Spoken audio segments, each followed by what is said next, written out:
Chapter 18. I do mighty combat with eggs. There he is. TJ rose and grabbed my hand. Sit. Join us. You made quite a first impression last night. He was dressed the same as yesterday. A blue wool army jacket over a green hotel t-shirt, jeans, and leather boots. With him sat the half-troll X, the redhead Mallory Keene, and a guy I guessed was half-born Gunderson, who looked like Robinson Crusoe on steroids. His shirt was a patchwork of animal pelts. His hide pants were in tatters.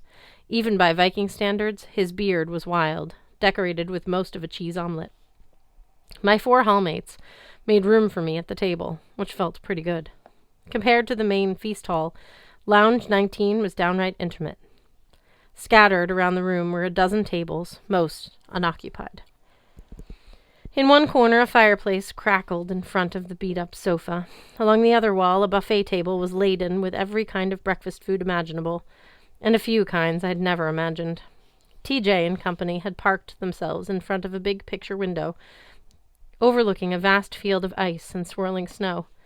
It made no sense, considering it was summer in my atrium right down the hall, but I'd already learned that the hotel's geography was whack.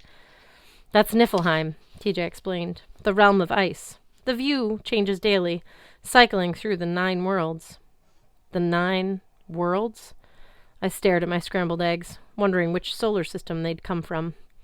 I keep hearing about 9 worlds. Hard to believe. Mallory Keene blew powdered sugar off of her donut. Believe it, newbie. I visited 6 of them so far. 5 here, Halfborn grinned, showing me the rest of his cheese omelet. Of course, Midgard hardly counts. That's the human world. Been to Alfheim, Nidavellir, Jotunheim. Disney World, X said. Mallory sighed. With her red hair and green eyes and powdered sugar around her mouth, she reminded me of a reverse color-schemed Joker. For the last time, you numbskull, Disney World is not one of the 9.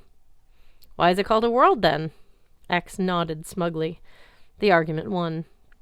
And he went back to his meal, sucking meat from the shell of a large crustacean. TJ pushed his empty plate away. Magnus, I don't know if it helps, but the 9 worlds aren't really separate planets. It's more like different dimensions, different layers of reality, all connected by the world tree. Thanks, I said. That's much more confusing. He laughed. Yeah, I guess it is. The world tree is the tree in the feast hall? Nah, Mallory said. The world tree is much bigger. You'll see. Sooner or later. That sounded ominous. I tried to concentrate on my food. It was difficult with X right next to me, demolishing a slimy mutant crab. I pointed at TJ's jacket. That's a Civil War uniform? Private in the 54th Massachusetts, my friend. I'm a Boston boy, same as you. I just got here a little earlier. I did the calculations. You died in battle 150 years ago. TJ beamed. The assault on Fort Wagner, South Carolina. My dad was Tyre, god of courage, law, and trial by combat. My mom was a runaway slave. I tried to fit that into my new worldview. A teenager from the 1860s, son of a former slave and a Norse god, who was now having breakfast with me in an extra-dimensional hotel. X belched, which put things into perspective. Gods of Asgard, Mallory complained. That smell! Sorry, X grunted. Is your name really X? I asked. No, my real name is... The half-troll said something that started with K's and went on for about 30 seconds. Halfborn wiped his hands on his pelt shirt. You see? Nobody can pronounce that. We call him X. X, agreed X. He's another one of Sam Albaba's acquisitions, TJ said. X stumbled across a dogfight. One of those illegal ones. In where? Chicago? Chicago, affirmed X. He saw what was going on and went nuts. Started smashing up the place, walloping the betters, freeing the animals. Dogs should fight for themselves, X said, not for greedy humans. They should be wild and free. They should not be kept in cages. I didn't want to argue with the big guy, but I wasn't sure I liked the idea of wild dogs fighting for themselves. That sounded a lot like wolves, an animal I refused to harbinge. Anyway, TJ said, and turned into a full-scale battle. X against a bunch of gangsters with automatic weapons. They finally killed him, but X took down a lot of scumbags and freed a lot of dogs. That was, what, a month ago? X grunted and continued sucking his shellfish. TJ spread his hand. Simra judged him worthy and brought him here. She got some flack for that decision. Mallory snorted. That's putting it mildly. A troll in Valhalla? Who could possibly object? Half troll, X corrected. That's my better half, Mallory Keene. She didn't mean anything, X, TJ said. It's just that prejudice dies hard. When I got here in 1863, I wasn't exactly welcomed with open arms either. Mallory rolled her eyes. Then you won them over with your dazzling personality, I swear. You lot are giving Floor 19 a bad name. And now we have Magnus. Halfborn leaned toward me. Don't mind Mallory. She's a sweetheart.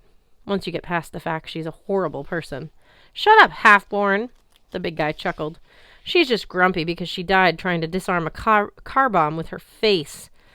Mallory's ears turned red as hummingbird juice. It wasn't. Ugh! Magnus, don't worry about that mess last night, continued Halfborn. Folks will forget about it in a few decades. Believe me, we've seen it all. I died during the Viking invasion of East Anglia, fought under the banner of Ivar the Boneless. I took 20 arrows in the chest, protecting my thane. Ouch, I said. Halfborn shrugged. I've been here for, going on 1,200 years now? I stared at him. Despite his bulk and his beard, Halfborn looked maybe 18, tops. How do you stand it without going crazy? And why do they call you Halfborn? His smile faded. Second question first. When I was born, I was so big and strong and ugly that my mother said I looked as if I had been half born, half carved from rock. The name stuck. And you're still ugly, Mallory muttered. As for how to avoid going crazy here, some do love it, Magnus. Waiting for Ragnarok is hard. Oh, some do lose it, Magnus. Waiting for Ragnarok is hard. The trick is to keep busy. There's plenty to do here. Me? I've learned a dozen languages, including English. I earned a doctorate in German literature, and I learned to knit. TJ nodded. That's why I invited you to breakfast, Magnus. To learn knitting? To keep active. Spending too much time alone in your room can be dangerous. If you isolate yourself, you start to fade. Some of the old-timers, he cleared his throat. It doesn't matter. You're here. Just keep showing up every morning until doomsday, and you'll be fine. I stared out the window at the swirling snow. I thought about Sam's warning to find the sword, the Norns chanting that something bad would happen in 9 days. You said you'd visited the other worlds. That means you can leave the hotel? The group exchanged uneasy glances. Yes, Halfborn said, but our main job is to wait for Ragnarok. Train, train, train. I rode the train at Disney World, said X. Maybe he meant it as a jest. The half-troll seemed to have two facial expressions. Wet cement and dry cement. Occasionally, said TJ, Einar are sent to the 9 worlds on missions. Tracking down monsters, Mallory offered. Killing giants who cross into Midgard, stopping witches and waits, and of course, dealing with rogues. Waits? Rogues? I asked. Point is, said Halfborn, we only leave Valhalla under orders from Odin or the Thanes. But hypothetically, I said, I could go back to Earth, Midgard, whatever. Hypothetically, yes, TJ said. Look, I know that business with the Norns must be driving you bonkers, but we don't know what the prophecy means. Give the Thanes some time to decide what to do. You can't rush off and do something stupid. Gods forbid, said Mallory. We never do anything stupid. Like that late-night pizza run to Santa Perio's. That never happened. Shut up, woman, Halfborn growled. Woman? Mallory reached for the knife at her belt. Watch your words, you overgrown Swedish hamster. Hold on, I said. You guys know how to sneak out of... TJ coughed loudly. Sorry, I didn't hear that. I'm sure you weren't asking about anything against the rules, Magnus. First of all, if you returned to Midgard so soon, how would you explain it to those who knew you? Everyone thinks you're dead. Usually, if we go back, we wait until everyone we knew was dead. It's easier all the way around. Besides, it takes a while, sometimes years, for your energy strength to develop fully. I tried to imagine waiting here for years. I didn't have many friends or relatives to go back to. Still, I didn't want to be stuck here, learning new languages, knitting sweaters for ages. After seeing my cousin Annabeth, I kind of wanted to reconnect with her before she died. And if Simra was right about my mom not being in Valhalla, I wanted to find her, wherever she was. It's not possible to leave without permission. I persisted. Maybe not forever. But it is possible to leave without permission, I persisted. Maybe not forever. Just for a while. TJ shifted uncomfortably. Valhalla has doors into every world. The hotel is designed that way. Most exits are guarded. But, well, there are a lot of ways to Boston, since Boston is the center of Midgard. I glanced around the table. Nobody was laughing. It is? Sure, TJ said. It's right at the trunk of the world tree, the easiest spot from which to access the other worlds. Why do you think Boston is called the hub of the universe? Wishful thinking? No. Mortals have always known there was something about the location, even if they couldn't put their finger on what it was. The Vikings searched for the center of the world for years. They knew the entrance to Asgard was in the west. That's one reason they kept exploring North America. When they met the Native Americans, we called them Skraelings. Halfborn said, vicious fighters. I liked them.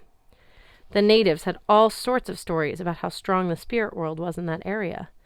Later, when the Puritans settled, well, John Winthrop's vision of a shining city on a hill, it wasn't just a metaphor. He had a vision of Asgard, a glimpse into the other worlds.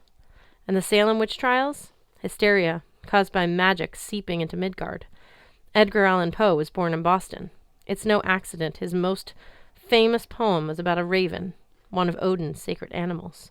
Enough! Mallory gave me a disgusted look. TJ will take forever when answering a yes-no question. The answer is yes, Magnus. It is possible to leave with or without permission. X cracked a crab claw. You would not be immortal. Yeah, TJ said. That's the second big problem. In Valhalla, you can't die. Not permanently. You just keep being resurrected. That's part of the training. I remembered the guy who had gotten impaled in the lobby and dragged off by wolves. Hunding said he would be fine, again by dinner. But outside Valhalla? Out in the 9 worlds, TJ said. You're still an Einergy. You're faster and stronger and tougher than any regular mortal. But if you die out there, you stay dead. Your soul might go to Helheim, or you might simply dissolve into the primordial void, Gunagap. Hard to know. It's not worth the risk.